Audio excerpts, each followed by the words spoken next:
मित्रांनो, आज मी तुम्हाला एक रंजक गोष्ट सांगणार आहे. ती म्हणजे आभाळामध्ये वीज काऊन चमकते. मित्रांनो, आपण पावसाळ्यामध्ये पाहिलं असेल की आभाळामध्ये ढग जमा होतात, ते काळे होतात आणि अचानक एक चमक येते.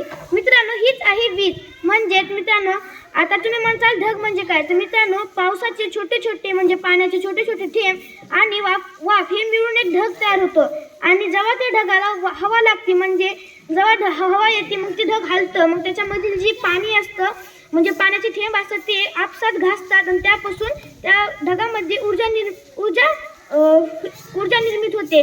पण ती जर ऊर्जा जास्त निर्मित झाली तर त्यापासून ती ऊर्जा बाहेर येते व त्याच्यापासून आपली वीज निर्माण होते. त्यालाच आपण करंट किंवा हे म्हणतो. मग ती ऊर्जा आभाळाकडे किंवा जमिनीकडे जाते, त्यालाच आपण वीज चमकणे असे म्हणतो, म्हणजेच लाईटनिंग असे म्हणतो.